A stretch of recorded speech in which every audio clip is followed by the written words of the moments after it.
Instagram. So today I wanted to wake up. I woke up, I had my things ready, I got, locked in place. But I woke up this morning thinking to myself, like, there are a few things that I've been doing lately that have been seriously helping me out with my ascension, with just knowing, better living habits in general that really help you elevate, whether it's your psychic abilities or just being a better person in general. Hey, how's it going?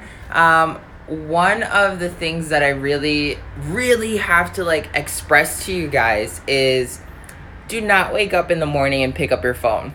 Like, if you wake up in the morning and pick up your phone and that's like the first thing you got to do, I promise you, you're going to wake up with some sort of anxiety or something else that's going to just kind of throw off your day.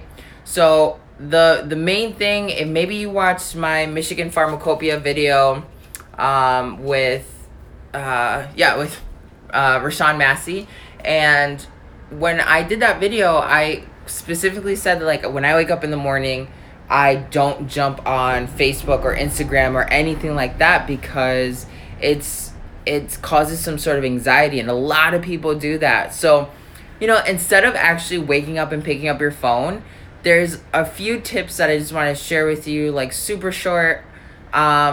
I usually keep my phone really far away from me. So when I wake up in the morning, like, I actually have to get out of bed to pick it up. And that gives me a few extra minutes to just be like, okay, well, I'm going to lay in bed, really soak in the fact that I'm still processing, still waking up. And during that time, I'm like, okay, well, today's going to be full of positivity and success and adventure or whatever else that you're looking for in that day. Like, I definitely don't wake up every morning saying like, oh yeah, like today's going to be the same thing every day. I wake up every day kind of like adding something a little bit different. So that's the first thing I really recommend if you really want to start moving the energies in your life, is like, before you pick up your phone, tell the world what kind of energies you want coming into your reality, because that's crucial. We live in a program. Oops, I'm not sure if that disappeared, but we live in a program, we live in a dream. So if you're treating it as such, which is like, okay, you put in this manual code every morning you wake up and you're like, oh, okay, well, hey, like, today's code is going to be happiness, success, whatever it is that you're looking for. You are actually taking full control over your reality. And again, you're ascending from 3D, 4D to 5D. Those are one of the tips that I can really give you for waking up in the morning. Also, you have to give yourself that catered time to love yourself in the morning, okay? Like, some of us have a ritual. Your ritual is so important. Like, for me, my ritual is waking up, making sure I don't pick up my phone first thing off in the morning. I go downstairs and I kind of try to freshen up, or I make myself a nice, herbal remedy or drink in the morning so I can get started and stuff like that. Like, you have to have a ritual, whether it's yoga, whether it's just sitting with your thoughts or journaling or whatever else it is that you're really into. If you're not having that ritual, you're not really respecting yourself as a divine creature. We all have a certain process, and if you're a computer program as well, living inside of a computer program, your soul is not a program, but your physical body is. So you need to cater to that physical body by understanding you are so unique that you have your own process, and without that process you can't operate at 100. All right, so definitely, if you haven't figured out what your ritual is just yet, kind of sit down later today and be like, okay, well, there's been times when I've woken up in the morning and I have done qigong, or I've woken up in the morning and I've gone for a walk with my dog. That makes me feel pumped and ready to go for the rest of the day. For me, I've added the gym. I'm so lazy going to the gym. I mean, like, who isn't, right? But I have been, going to the gym, and I've noticed that puts me in this place of whoa, I got so much energy, so that's two things already. I program my day, I respect my rituals, I added something new to my ritual, because again, rituals can get boring. So I'm an Aries. I am somebody who constantly needs change. I get bored super easy.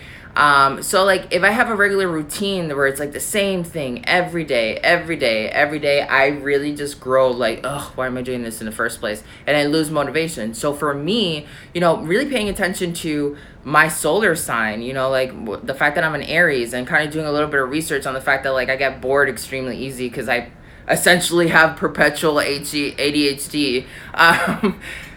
You got to look into that. And then if you're a water sign, then you kind of cater to your own needs based off of that water sign. For fire signs, we get bored so easy. So like I try to keep my routine switching like at least every other week so that I can stay in the flow. You got to spend some time to understand yourself. And that's, again, part of your ritual. Just taking that time to understand, like, wow, when I wake up in the morning, I go to the gym, and it makes me feel bomb, and I can't have a repetitive schedule all the time. That right there is you understanding yourself. That gives you power later. Like so many times people tell us, well, you got to spend some time meditating, you got to go do some yoga retreat, you got to do all these other things to reach this level of enlightenment and understanding with yourself so you can develop yourself in a grand spiritual way. But really, you can do that in the smallest, most simplest techniques possible by just understanding, like, these are my needs. By you just taking that first step, that just does so much for you in general, because then it kind of creates like this domino effect where it's like, okay, I understand this about myself, and now you can see something about yourself that you didn't even realize was there in the first place because you hadn't been catering to yourself to begin with. So many times they tell us you can't be selfish, but in all honesty, the universe is dual, and that's been my latest technique. That's why I really disappeared from Instagram for a little while, because I was going through this like meditative process, and one of the things that came to me was like, you can't be on social media if you're gonna process all these downloads that are coming through. And one of the things was like, okay, I'm gonna start teaching you guys like the light and the dark of being a spiritual being in the 3D universe and having this experience, because not everything is light. And just because we're understanding the shadow portions of ourselves and our reality doesn't mean we're doing anything wrong. It means we're empowering ourselves, because knowledge is power. So if you know both ends of the spectrum, good for you. Now, I'm not talking about teaching you how to do dark magic or anything like that, but just understanding your shadow self. Like another thing that I've done with that shadow work is being vulnerable within myself.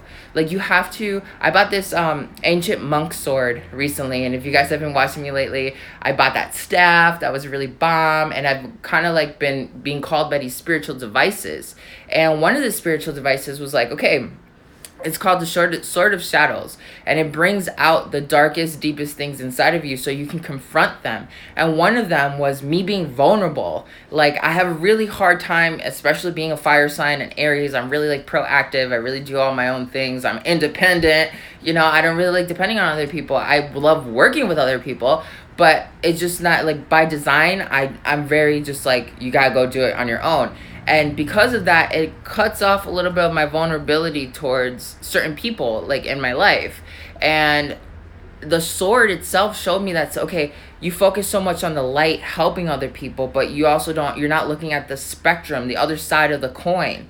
And when you can kind of like sit down with yourself and ask yourself, what is your shadow side? For me, it was vulnerability. So what I started doing is I started being proactive, and I started doing things in my morning ritual that allowed me to feel more vulnerable. Whether it's me standing in front of the mirror, meditating naked, just so I can be okay feeling vulnerable within my own skin, or sitting within my own astral mind and spaces and being like, okay, summoning up a moment that makes me feel extremely uncomfortable, where that would shut down my vulnerability. I dive into my vulnerability, and I make myself vulnerable within my vulnerability, and I don't run from it.